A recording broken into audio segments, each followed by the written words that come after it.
네, 오늘의 경제 이슈를 키워드로 풀어봅니다. 키워드 경제 정철진 경제평론가와 함께 하겠습니다. 네, 오늘 첫 번째 키워드 어떤 겁니까? 네, 오늘의 첫 번째 키워드는 바로 이겁니다.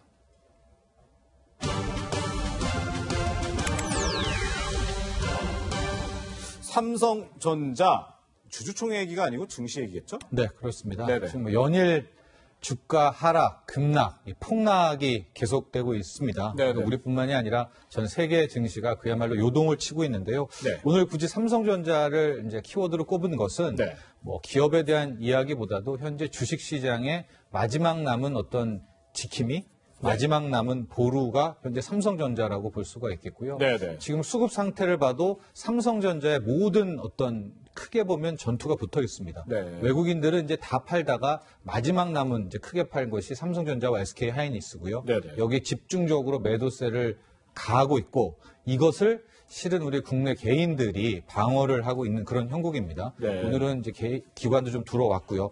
그렇기 때문에 만에 하나 이제 삼성전자가 어디까지 버텨주느냐 여기에 대해서 촉각이 모아지고 있는 겁니다. 누구는 팔고 누구는 사고 이거 속마음이 달라서 그럴까요? 그렇죠.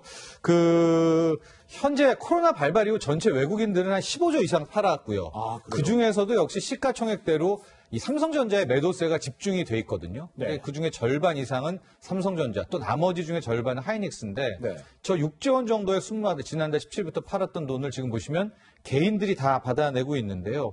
지금 받아내고 있는 개인들이 누군가 여기에 대해서는 참 이야기들이 많습니다. 네. 그럼에도 불구하고 어쨌든 개인들이 계속 오늘도 순매수를 하면서 예. 지켜내고 있는 이제 그런 형국이 되고 있는데 네네. 만에 하나 또 여기서 외국인들이 더 투매가 나온다면 네. 그리고 과연 개인이 어디까지 받아줄 수 있을지 그리고 이제 그 다음이 국민연금에 대한 부분도 있거든요. 네네. 이 부분까지도 해서 현재 삼성전자에 대해서 굉장히 많이 이 관심이 모아지고 있고 근데 네네. 문제는 또 오늘 어제 1600에 이어서 또 1500이 그대로 또 100포인트가 깨져버렸습니다. 오늘 1500 깨졌어요. 네, 그래서 삼성전자는 네. 또 마이너스 5% 넘게 급락이 나오고 있어서 네네. 현재 싸다고 아직 안 들어가신 분들은 네. 굉장히 좀 리스크 관리, 위험 관리를 좀 할 필요는 있겠다 이렇게 말씀드립니다. 근데 오늘 장중 1500까지도 깨졌다고 하는데 저 최근에 올랐다는 소식은 한 번도 못 본 것 같은데요. 네, 이게 전 세계 증시가 다 그렇습니다. 예. 이제 어느 정도 이런 급락에는 기술적 반등이라는 것도 나와야 되거든요. 네네. 근데 이게 전혀 나오지를 않고 있고요. 네. 6거래일 연속. 잠깐 반등 나왔다가도 다시 무너지는 것이고 네네. 실은 오늘 새벽에 좀 기대했던 것이 미국의 연방준비제도 FOMC 회의.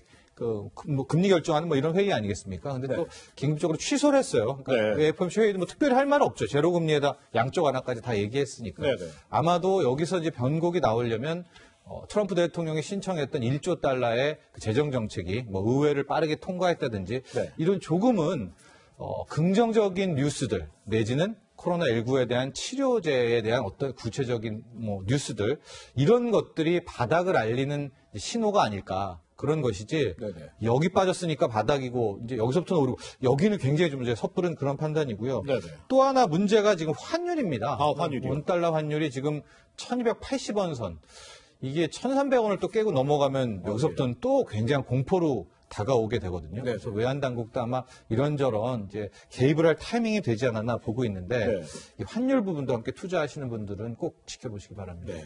그런데 제가 어제 좀 그 증시 추이를 좀 봤더니 한 보름 전에 2000을 넘었었어요. 코스피가. 네. 불과 한 보름 만에 이렇게 1500까지도 깨진 건데 문재인 대통령이 이렇게도 얘기하더라고요. 네. 글로벌 경제 위기만큼이나 힘들다. 실제로 지금 그런 상황이라고 봐야 되는 건가요?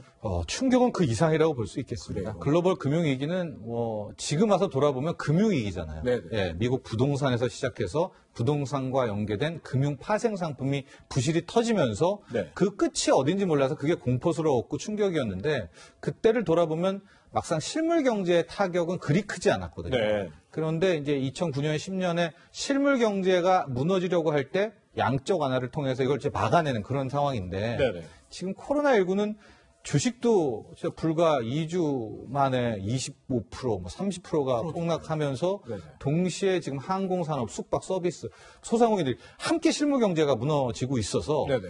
이걸 복합위기라고 얘기는 하는데 이제 거기에 준하는 아마 비상 대책이 필요하다 이렇게 보고 있습니다. 네. 아무래도 문재인 대통령도 지금 경제 상황 상당히 심각하다고 보고 있는 것 같습니다. 어제 경제 주체들과 원탁 회의를 한 데 이어서 오늘은 비상경제 회의를 첫 주재하기도 했는데요. 어제 경제주체 원탁회의에서 문재인 대통령이 했던 발언 들어보시죠.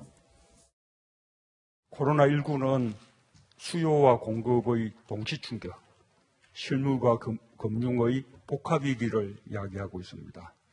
전 세계가 함께 겪고 있는 문제라 경제 위기가 장기화될 가능성이 큽니다. 특히 과거 경제 위기 사례와 양상이 전혀 다르기 때문에 전례 없는 대책이 필요합니다. 네, 지금 또 말씀드렸다시피 문 대통령이 비상경제회의를 주최했는데 여기서 중소기업과 자영업을 위해서 50조 원 비상금융 조치를 하겠다 이렇게 얘기를 했다고 합니다. 또 전 금융기관 중소기업 자영업의 대출 이자 납부를 유예하겠다 이렇게 문재인 대통령이 발언을 했다고 합니다. 평론가님 어떻습니까? 저 정도 네. 상당히 뭐 충격적인 조치다 이렇게 볼 수 있을까요? 그렇습니다. 좀 더 자세한 내용 좀 봐야 될 것 같은데요. 예, 예. 지금 나오는 내용은 채권시장 안정펀드라든가 만약에 네. 회사채 이게 자칫 기업 문제로 퍼지면은 정말 걷잡을 수가 없거든요. 네네. 그걸 좀 차단하는 회사채 관련한 지원 프로그램도 가동하겠다라고 해서 지금 큰 틀에 50조 원 정도 얘기가 속보로 계속 얘기가 나오고 있는데 네네. 아마도 이 관련한 뉴스들은 이제 조금 후에 좀 더 자세히 전해드리도록 하겠습니다. 네, 정말 지금 뭐 경제 상황 굉장히 급박하기 때문에 문재인 대통령이 직접 챙기고 있는 이 경제 상황 어떻게 될지 저희도 계속 지켜보도록 하겠습니다.